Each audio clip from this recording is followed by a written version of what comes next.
Para Acción Nacional resulta necesario e indispensable recordar a los jóvenes caídos y desaparecidos el 2 de octubre de 1968. Y más que una tradición, es una obligación moral recordar los hechos que provocaron que nuestros compatriotas cayeran víctimas de la intolerancia y la incomprensión gubernamental,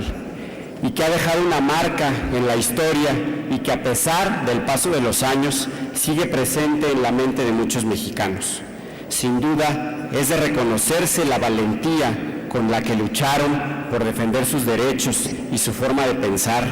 y si ellos dieron su vida por lo que consideraban justo, nosotros no podemos menos que transmitir lo que en su momento fueron sus deseos con todas sus letras, y cito lo siguiente: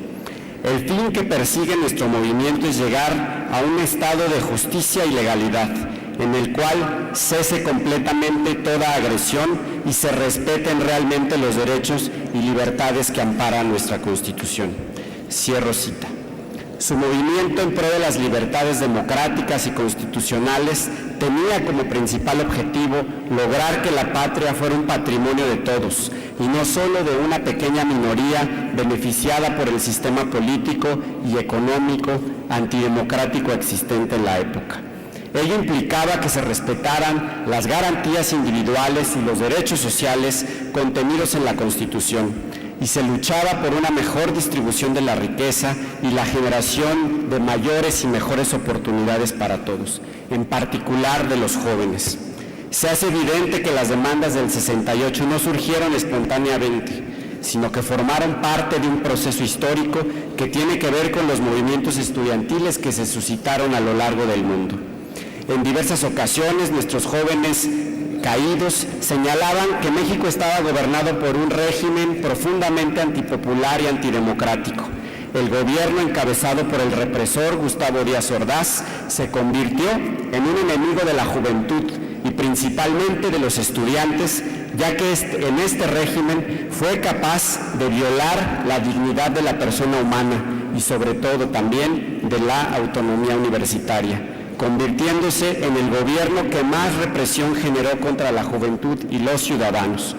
En aquellos años era evidente las múltiples contradicciones del sistema gubernamental mexicano. Los estudiantes descubrieron las deficiencias de la estructura social imperante en ese momento. Por esta razón, señalaron una y otra vez el desempeño del represor gobierno de aquella época, y que utilizaba precisamente la represión para acabar con los movimientos sociales y políticos que lo único que buscaban era una transformación política y social que permitiera la libre expresión de las ideas y sentara las bases de una verdadera democracia que pusiera fin a la época más larga de intolerancia y represión ejercida desde el Estado hasta ese momento. Los jóvenes estudiantes señalaron una y otra vez: los dolores que tenemos son a causa de las libertades que nos faltan. Ante esto se les dio como respuesta la violencia y la muerte. El gobierno mexicano priista del 68, al ser incapaz de resolver el conflicto, ocasionó que los estudiantes continuaran con la protesta, ya no solo contra las medidas represivas, sino contra el sistema totalitario del poder gubernamental, radicalizando su posición y generando más violencia entre ambos lados. Es importante mencionar que una de las estrategias gubernamentales para desacreditar el movimiento estudiantil fue el control de la información transmitida por los medios de comunicación.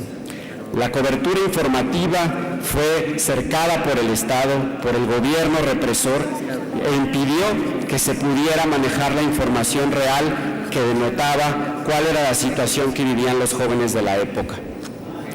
Por lo anterior, hoy en día debemos trabajar para garantizar y hacer efectivo el derecho a la libre expresión, ya que este es un derecho fundamental de la sociedad y a través de ella se puede dar cuenta de todos los acontecimientos, ya sean económicos, políticos o sociales. Por ello, la libertad de expresión no puede estar sujeta al capricho o al deseo de algún gobernante, algún partido en el gobierno. Es un derecho que hoy por hoy se hace indispensable y es necesario garantizar.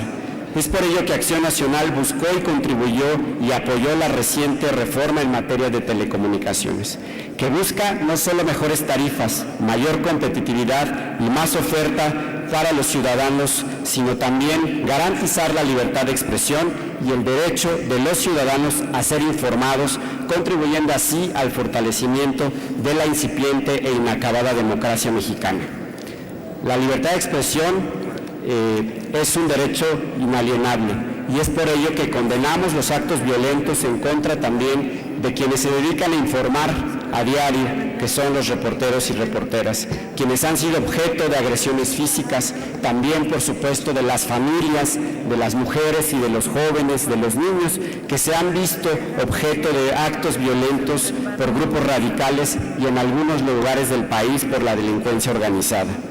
En la actualidad, los movimientos pacíficos son el punto de partida para lograr que el diálogo permita la solución de conflictos y, en consecuencia, el fortalecimiento de las relaciones democráticas entre el gobierno y los ciudadanos. Es por eso que Acción Nacional cree que la lucha de las causas ciudadanas es a través también de movimientos sociales, pero no violentos, que permitan la solución de demandas y como medio responsable para seguir avanzando en el cambio democrático que tanto requiere el país y, por supuesto, esta ciudad.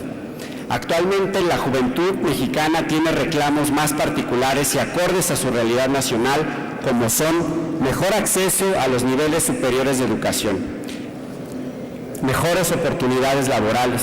también un salario digno, policías mejor capacitados que garanticen su seguridad, una participación más activa en la toma de decisiones en los diferentes niveles del gobierno y un rechazo a toda forma de represión física, ideológica y económica. Asimismo, también enfrenta nuevos retos y problemas que merman las condiciones de vida que se ven a diario, como pueden ser las enfermedades que no tienen cura el día de hoy. Esos retos son indispensables para dar una mejor calidad de vida a nuestros jóvenes.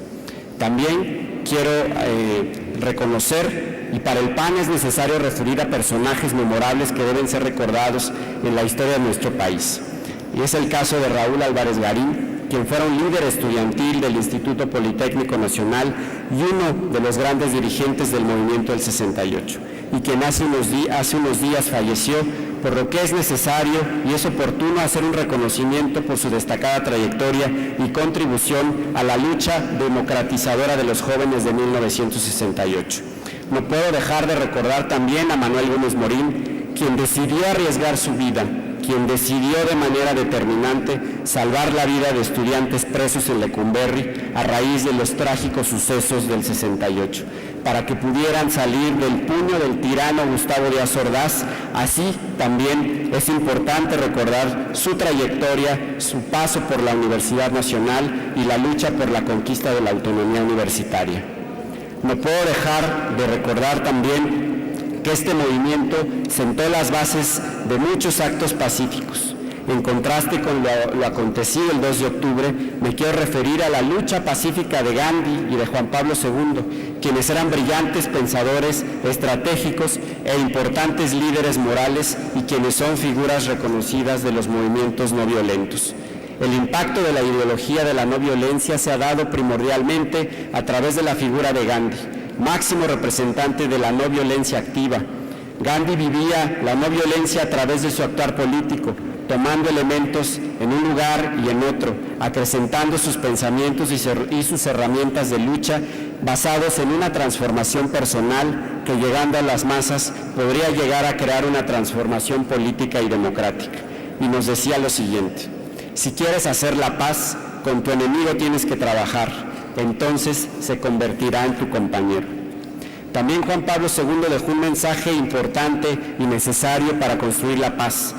Y cito: la paz es el resultado de una larga y dura batalla que se gana cuando el bien derrota al mal. Ante el dramático panorama de los violentos enfrentamientos fratricidas que se dan en diferentes partes del mundo, ante los sufrimientos indecibles e injusticias que producen opciones de horror, lo único que queda es adherirse al bien. La paz exige 4 condiciones esenciales: la verdad, la justicia, el amor y la libertad.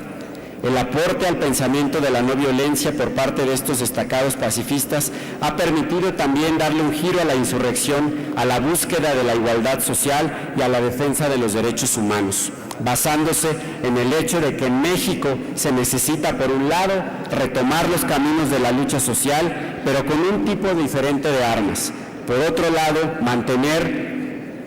como principales armas precisamente los principios de humanidad y de respeto entre los seres humanos. Para concluir, me gustaría referir que el PAN, como un partido humanista, siempre repudiará los actos represores del gobierno, siempre recordará con orgullo y respeto a los mártires caídos durante el movimiento estudiantil del 68 y trabajaremos incansablemente para evitar que hechos tan lamentables vuelvan a ocurrir en nuestro país. Es cuanto, diputada presidenta.